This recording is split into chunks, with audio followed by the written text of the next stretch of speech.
आज हम नेताजी का चश्मा अध्याय से संबंधित अभ्यास प्रश्न समझते हैं। अभ्यास प्रश्न में पहला प्रश्न जो है, सेनानी न होते हुए भी चश्मे वाले को लोग कैप्टन क्यों कहते थे। पहला प्रश्न देखिए, यानी कैप्टन वाला जो था वो सेनानी नहीं था, फिर भी उसको कैप्टन क्यों कहते थे? क्योंकि उसके हृदय में देश प्रेम व देशभक्ति की भावना थी। यानी कि कैप्टन के मन में देश प्रेम व देशभक्ति की भावना थी। नंबर 1। नंबर 2, मूर्ति जो थी वो चश्मा विहीन थी, जो कि कैप्टन को आहत करती थी, उस व्यक्ति को आहत करती थी। तीसरी बात, वो अपने व्यवसाय के साथ साथ वह देश प्रेम भी प्रकट करता था उस मूर्ति पर वो फ्रेम लगाकर। चौथी बात, वो सेनानी तो नहीं था, यानी कि वो इतना अटकटा भी नहीं था, सेनानी भी नहीं था, लेकिन उसके गुणों के कारण सभी लोग उसे कैप्टन कहते थे। यानी कि नेताजी के प्रति उसकी अपार श्रद्धा थी। इन सभी गुणों के कारण सेनानी न होते हुए भी चश्मे वाले को लोग कैप्टन कहते थे, क्योंकि उसके हृदय में त्याग व समर्पण की भावना थी नेताजी के प्रति। दूसरा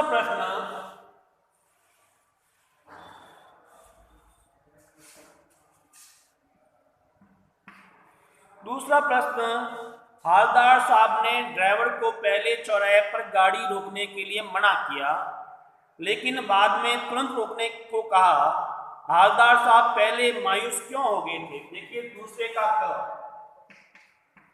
यानी कि हालदार साहब पहले मायूस क्यों हो गए थे? क्योंकि नंबर 1, चौराहे पर नेताजी की मूर्ति पर चश्मा नहीं होगा। नंबर 1 कि कैप्टन मर चुका था। नंबर 2, कैप्टन मर चुका था। दूसरा कारण यह था, चश्मा लगाने वाला अब कोई नहीं था, और मूर्ति पर चश्मा शायद नहीं होगा, इस कारण से हालदार साहब जो है मायूस हो गए थे। दूसरा प्रश्न जो है दूसरे का ख, मूर्ति पर सरकंडे का चश्मा क्या उम्मीद जगाता है? ये उम्मीद जगाता है कि अभी भी देशभक्ति की श्रद्धा समाप्त नहीं हुई है, देशभक्ति की भावना अभी भी समाप्त नहीं हुई। ये उम्मीद जगाता है कि अभी भी देशभक्ति की भावना समाप्त नहीं हुई है। और सरकंडे का चश्मा, ये बच्चों की सोच का परिणाम था, यानी कि बड़े से लेकर बच्चे तक अपने देश प्रेम को प्रकट कर रहे थे। ये बच्चों की नेताजी के प्रति आदर व श्रद्धा की भावना थी।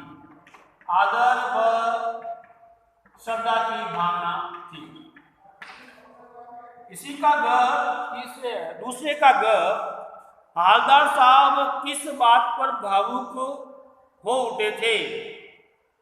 इसलिए भावुक हो उठे थे कि पहले तो उनके मन में था कि वो निराश थे कि चश्मा नहीं होगा, लेकिन उनकी निराशा, जब उन्होंने चश्मा देखा तो उनकी निराशा जो है वो आशा में बदल गई कि नहीं, अभी भी लोगों में देशभक्ति की भावना है। यानी कि देश के प्रति श्रद्धा, यानी कि अभी भी लोगों के मन में देशभक्ति की भावना है, यानी कि अभी भी लोगों के मन में देशभक्ति की भावना है।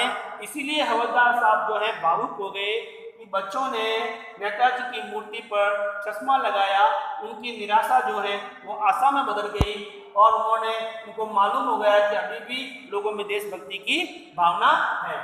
ये है दूसरा प्रश्न है, दूसरे के 3 पार्ट है, क, ख और ग। तीसरा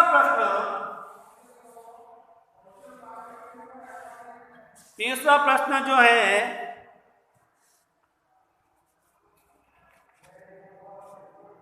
भाव स्पष्ट कीजिए। तीसरा प्रश्न जो है, भाव स्पष्ट कीजिए। बार बार सोचते हैं क्या होगा उस कौम का जो अपने देश की खातिर घर गृहस्थी, जवानी, जिंदगी सब कुछ होम देने वालों पर हंसती है और अपने लिए बिकने के मौके ढूंढती हैं। देखिए, बार बार सोचते क्या होगा उस कौम का, कौम समाज का, जो अपने देश की खातिर घर गृहस्थी, जवानी, जिंदगी सब कुछ होम देने वालों पर हंसती हैं। उन लोगों की हम हंसी मजाक उड़ाते हैं जो देश के लिए अपनी जान न्यौछावर कर देते हैं और अपने लिए बिकने के मौके ढूंढती है। तो हवलदार साहब जो हैं देशभक्ति की भावना, देशभक्ति की भावना जो कम होने से उसे आहत थे, क्योंकि जब पान वाले द्वारा कैप्टन का मजाक उड़ाया गया तब वो बहुत दुखी थे, बहुत आहत थे। यानी कि जिन लोगों ने अपना सब कुछ बलिदान कर दिया, उनका उपवास उड़ाना, उनका मजाक उड़ाना ठीक नहीं। जिन लोगों ने अपना सब कुछ बलिदान कर दिया, उनका उपवास उड़ाना ठीक नहीं है, उनका मजाक उड़ाना ठीक नहीं है। ऐसे लोग जो होते हैं स्वार्थी होते हैं, जो मजाक उड़ाते हैं, उपवास उड़ाते हैं, वैसे लोग जो हैं स्वार्थी होते हैं, उनको देश से कोई मतलब नहीं होता है। और यही नहीं, ऐसे लोग जो होते हैं वो अपनी संपूर्ण मर्यादा भी त्याग देते हैं, वो अपनी संपूर्ण मर्यादा भी त्याग देते हैं। और ऐसे लोग जो होते हैं वो देशभक्तों को भी भूल जाते हैं, देशभक्तों को भी भूल जाते हैं, उनके लिए अपना स्वार्थ सर्वोपरि होता है।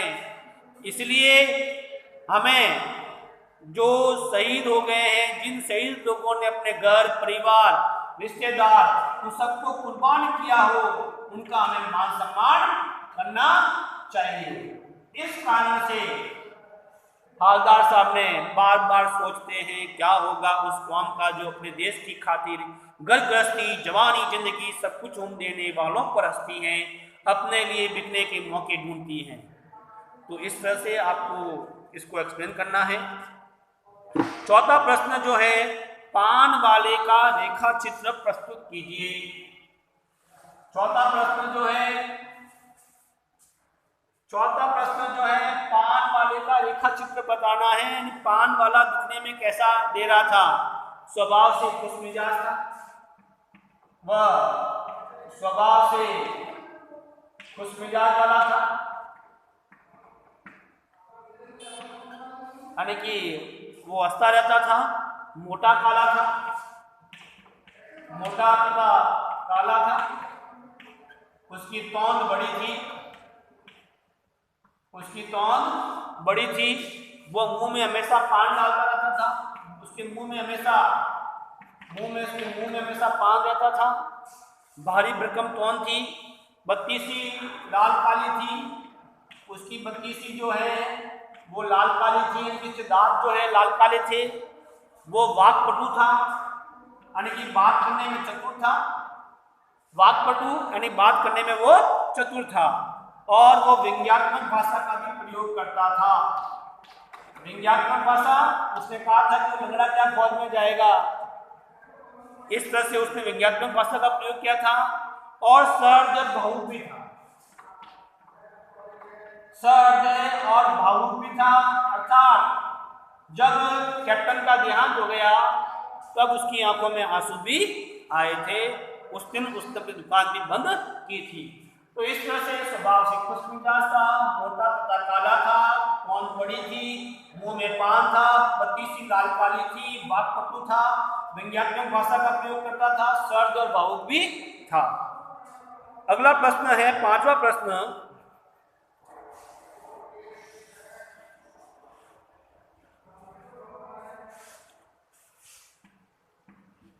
पांचवा प्रश्न, वह लंगड़ा क्या जाएगा फौज में? पागल है, पागल है। कैप्टन के प्रति पान वाले की इस टिप्पणी पर अपनी प्रतिक्रिया लिखिए। यानी कि यह उसकी संकीर्ण मानसिकता थी, यह पान वाले की संकीर्ण मानसिकता थी, जो इस तरह के शब्दों का प्रयोग कर रहा था कि वो लंगड़ा क्या जाएगा फौज में। यानी कि इस संदर्भ में हमारी क्या प्रतिक्रिया हो सकती है, वो हमें बतानी है कि हमारी क्या प्रतिक्रिया होगी। यानी कि कैप्टन जो है सहानुभूति व सम्मान का पात्र था, कैप्टन सहानुभूति व सम्मान का पात्र था। यानी कि कैप्टन जो है, क्योंकि वो अपनी देशभक्ति का परिचय दे रहा था, उसका उपहास करना ठीक नहीं है, उसका उपहास करना ठीक नहीं है। नेताजी की मूर्ति पर चश्मा लगाकर वो अपनी श्रद्धा प्रकट करता था, वो अपनी श्रद्धा प्रकट करता था। वो शारीरिक रूप से अपंग मरियल था, भले ही वो शारीरिक रूप से अपंग हो, लेकिन फिर भी अपनी देशभक्ति का वो परिचय दे रहा था। फिर भी उसके हृदय में देशभक्ति की भावना थी, देशभक्ति की भावना थी उसके हृदय में। अतः पान वाले की ये टिप्पणी जो है निंदनीय है। यानी पान वाले ने जो ये टिप्पणी की है वो निंदनीय है, क्योंकि ये उसकी संकीर्ण मानसिकता को दर्शाता है। उसको ये नहीं मालूम कि उसकी सहानुभूति व सम्मान कितना है नेताजी के प्रति। इस तरह से ऐसे व्यक्ति का मजाक नहीं उड़ाना चाहिए। अगला प्रश्न जो है, रचना और अभिव्यक्ति में से छठा प्रश्न जो है,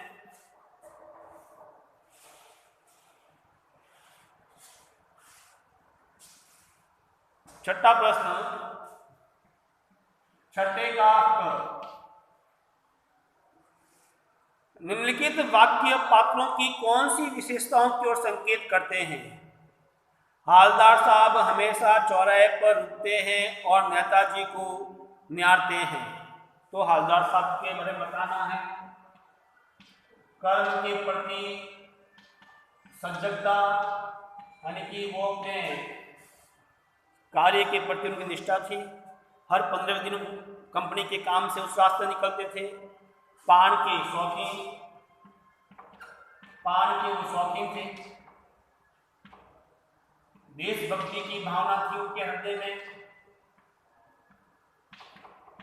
उनके हृदय में देशभक्ति की भावना थी। यानी कि और जब चश्माविहीन मूर्ति को देखा तो वो आहत हुए और वे चाहते थे कि युवा पीढ़ी, वो चाहते थे कि युवा पीढ़ी के अंदर देश प्रेम की भावना हो और ऐसी मूर्तियां जो हैं हर नगर में होनी चाहिए ताकि आने वाली युवा पीढ़ी उसको याद रखे। उसमें छठे का ख जो है, पान वाला उदास हो गया। उसने पीछे मुड़कर मुंह का पान नीचे थूका और सिर झुकाकर अपनी धोती के सिरे से आंखें पोंछते हुए बोला, साहब कैप्टन मर गया। यानी कि देखिए, सबसे पहले आपको बताना कि पान वाला सबसे पहले तो उसमें मालूम है कि कैप्टन का उपवास रहा है। ये वही इंसान है कि सबसे पहले उसने कैप्टन का उपवास उड़ाया था कि वो लंगड़ा क्या फौज में जाएगा। और पान वाले के हृदय में देशभक्ति की भावना नहीं थी, देशभक्ति की भावना पानी के शुरू में नहीं थी। कैप्टन मरने पर, जब कैप्टन मरा, वो भावुक हो गया।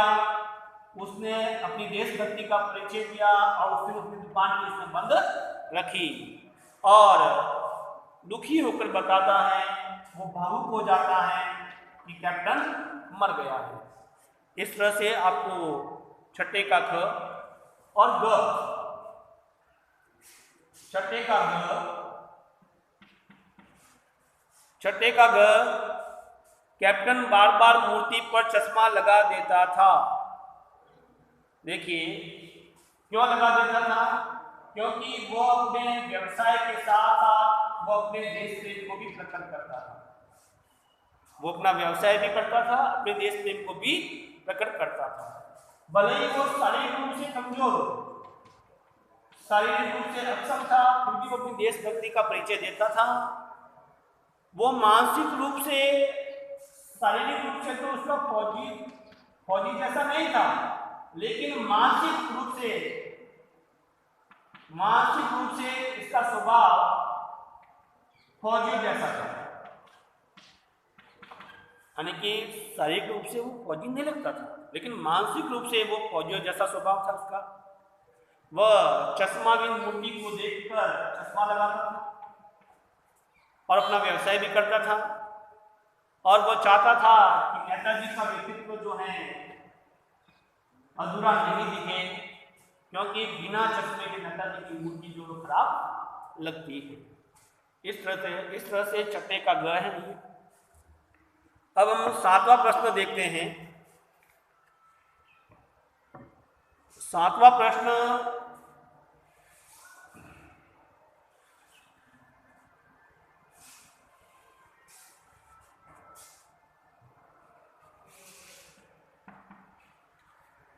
प्रश्न, जब तक हवलदार साहब ने कैप्टन को साक्षात देखा नहीं था, तब तक उनके मानस पटल पर उनका कौन सा चित्र रहा होगा?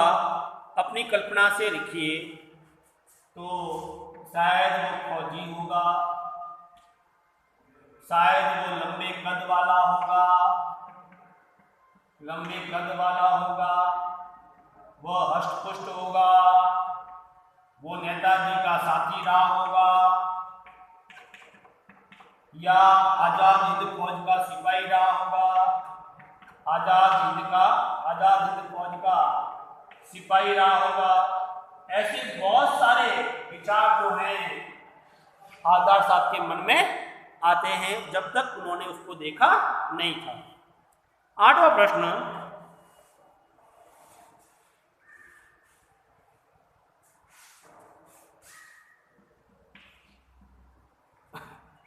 कस्बों, शहरों, महानगरों के चौराहे पर किसी न किसी क्षेत्र के प्रसिद्ध व्यक्ति की मूर्ति लगाने का प्रचलन सा हो गया है।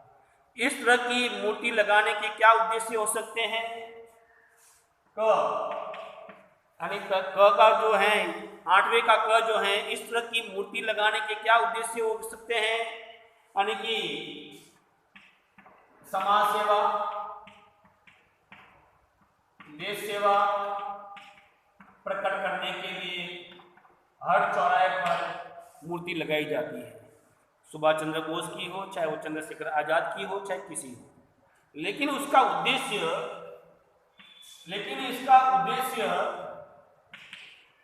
सजावटी न होकर युवा पीढ़ी के लिए उद्देश्यपूर्ण होना चाहिए। यानी कोई भी मूर्ति लगाने के पीछे सजावटी न होकर उसका उद्देश्य क्या है? युवा पीढ़ी के लिए कोई उद्देश्यपूर्ण होना चाहिए, ताकि लोग जो मूर्ति लग रही है उस व्यक्ति के अच्छे कार्यों को जान सके कि उस व्यक्ति ने देश के लिए क्या किया है, उनसे प्रेरित हो सके। और प्रेरित जब होगा तो बालक रुचि लेगा, और रुचि लेगा तो निस्संदेह जो है उससे युवा पीढ़ी जो है परिचित होगी। आप अपने इलाके के चौराहे पर किस व्यक्ति की मूर्ति स्थापित करवाना चाहेंगे और क्यों? अगर मुझे लिखना है तो मैं महाराणा प्रताप के बारे में बात करूंगा। आपको जो भी पसंद है वो लिख सकते हो आप। आठवें का ग, आप अपनी इच्छा से लिख सकते हो। ग, उस मूर्ति के प्रति आपके व दूसरे लोगों के क्या उत्तरदायित्व होने चाहिए? देखिए, मूर्ति लगाकर छोड़नी नहीं है, उसकी साफ सफाई भी होनी चाहिए। साल में एक बार आयोजन होना चाहिए, चाहे वो पुण्यतिथि हो चाहे कोई भी हो, एक बार आयोजन होना चाहिए ताकि लोग उसके कार्य को जान सकें कि ये मूर्ति किस पर्पज से लगाई है और वर्तमान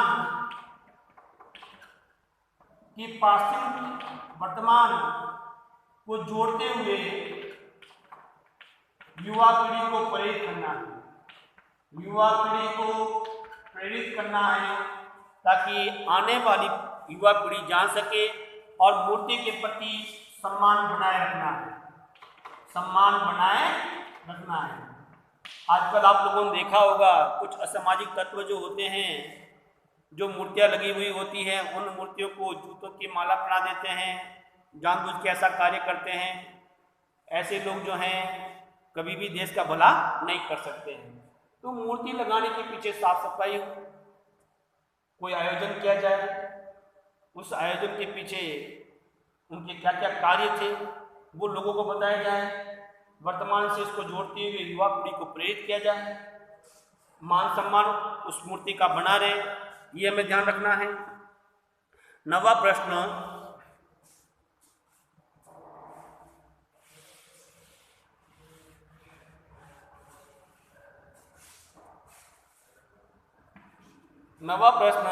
सीमा पर तैनात फौजी ही देश प्रेम का परिचय नहीं देते हैं।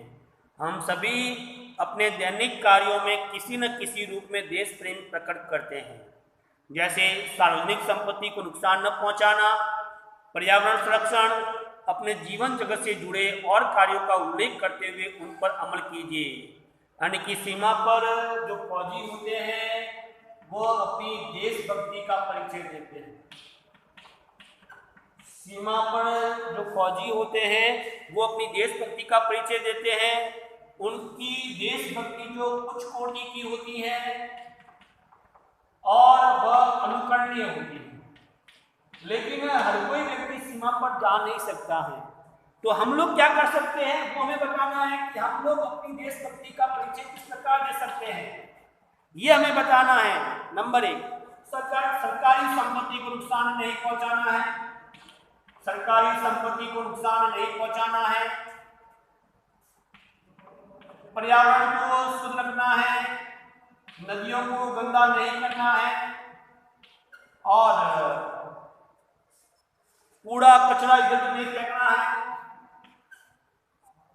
और यही नहीं, शहीदों व देशभक्तों के प्रति मान सम्मान रखना है, शहीदों व देशभक्तों के प्रति मान सम्मान रखना है। ये सारी बातें जो हैं हम लिख सकते हैं। लोगों के साथ मिलजुल कर रहना है, लोगों के साथ मिलजुल कर रहना है, ये सारी बातें हम लिख सकते हैं। यानी कि देखिए, जो बॉर्डर पे लोग होते हैं वो अपनी देशभक्ति का परिचय देते हैं, वो कुछ कोटि की होती है, अनुकरणीय होती है, जिसका जो हम नहीं कर सकते हैं। लेकिन हम लोग गांव में रहकर, शहर में रहकर सरकारी संपत्ति को नुकसान नहीं पहुंचाना है, पर्यावरण को साफ सुथरा रखना है, नदियों के पानी को पवित्र रखना है, कूड़ा कचरा नहीं फेंकना है, शहीदों व देशभक्तों का मान सम्मान करना है, लोगों के साथ मिलजुल कर रहना है। प्रश्न संख्या 10वां, प्रश्न संख्या 10वां,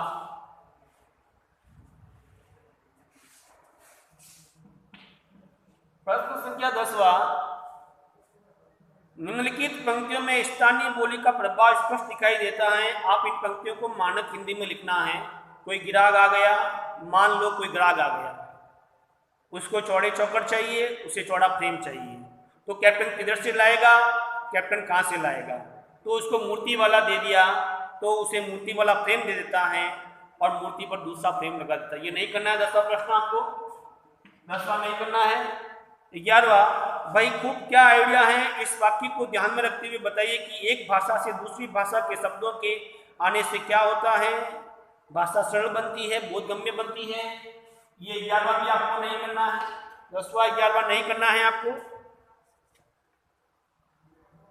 अब बात करते हैं भाषा अध्ययन की, यानी कि भाषा अध्ययन वाले जो प्रश्न हैं, ये 12 प्रश्न जो है भाषा अध्ययन से संबंधित है। 12 ये आपको ग्रामर में करना है। देखिए, निम्नलिखित वाक्यों में निपात चाटिए, उसके नए वाक्य बनाइए। तो पहला निपात जहाँ वाक्य में बल लगता है, नगर पालिका थी तो कुछ न कुछ करती भी रहती थी, तो और भी, यानी इसमें तो और भी निपात है। ख,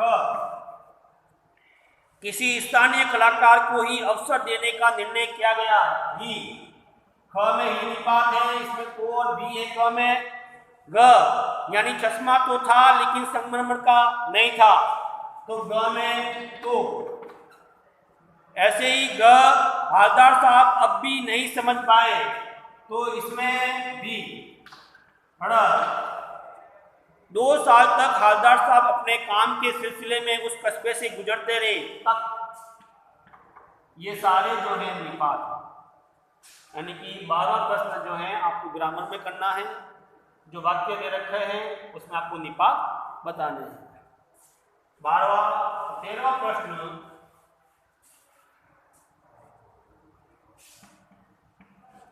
तेरहवां प्रश्न जो है ये आपके कोर्स से संबंधित है, ग्रामर से संबंधित है। जब भी मैं वाच्य समझाऊंगा आपको समझा दूंगा। फिलहाल मैं आपको ऐसे बता रहा हूँ। देखिए, क्रम वाच्य में बदलिए। वह अपनी छोटी सी दुकान में उपलब्ध गिने चुने फ्रेमों में से नेताजी की मूर्ति पर फिट कर देता था। देखिए, तो सिंपल है कि आपको उसके द्वारा अपनी छोटी सी दुकान में उपलब्ध गिने चुने फ्रेमों में से नेताजी की मूर्ति पर फिट कर दिए जाते थे। पान वाला नया पान खा रहा था, पान वाले के द्वारा नया पान खाया जा रहा था। पान वाले ने साफ बता दिया, पान वाले द्वारा साफ बता दिया गया। ड्राइवर ने जोर से ब्रेक मारे, ड्राइवर द्वारा जोर से ब्रेक मारे गए। नेताजी ने देश के लिए अपना सब कुछ त्याग दिया, नेताजी द्वारा देश के लिए अपना सब कुछ त्याग दिया, नेताजी द्वारा। हालदार साहब ने चश्मे वाले की देशभक्ति का सम्मान किया, हालदार साहब के द्वारा चश्मे वाले की देशभक्ति का सम्मान किया गया। ये वाच्य है। फिर है 14वां प्रश्न जो है, 13 और 14 जो है वाच्य से संबंधित है। यह है भाववाच्य में बदलना है। देखिए, अब चलते हैं, अब चला जाए। माँ बैठ नहीं सकती, माँ से बैठा नहीं जाता। मैं देख नहीं सकती, मुझसे देखा नहीं जाता। चलो अब सोते हैं, चलो अब सोया जाए। माँ रो भी नहीं सकती, माँ से रोया भी नहीं जाता है। देखिए, वाच्य 13वां 14वां प्रश्न जो है वाच्य नहीं बोलना। देखिए, वाच्य में एक तो कृतवाच्य होता है, एक कर्मवाच्य होता है, एक भाववाच्य होता है। बहुत सारी बुकों में कृतवाच्य अकृतवाच्य ऐसे दे रखे हैं। कृतवाच्य में कृतवाच्य और अकृतवाच्य में क्रमवाच्य और भाववाच्य दे रखे हैं। देखिए, कृतवाच्य में यानी कि उसमें अकर्मक क्रिया वाले वाक्य भी आते हैं और सकर्मक क्रिया वाले भी वाक्य आते हैं।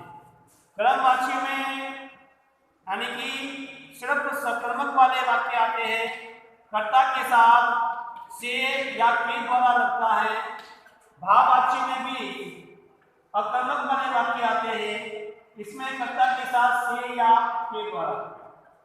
इससे संबंधित जो है वाच्य जो है मैं आपको अलग से समझाऊंगा आराम से और उसके नियम भी लिखवाऊंगा। लेकिन आपको एक बार 12वां प्रश्न, 13वां प्रश्न और 14वां प्रश्न ग्रामर में करना है। अब लास्ट प्रश्न जो है अपना,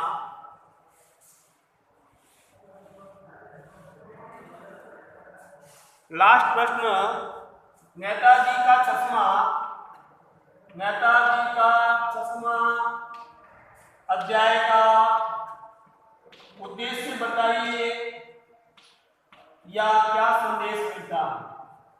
उद्देश्य बताइए या क्या संदेश मिलता है।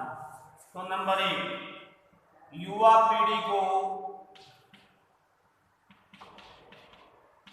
देश प्रेम का ज्ञान मिलता है, देश प्रेम का ज्ञान मिलता है युवा पीढ़ी को। नंबर 1। नंबर 2, हमें शहीदों का सम्मान करना चाहिए, यानी कि जो देश के लिए शहीद होते हैं उसका सम्मान करना चाहिए।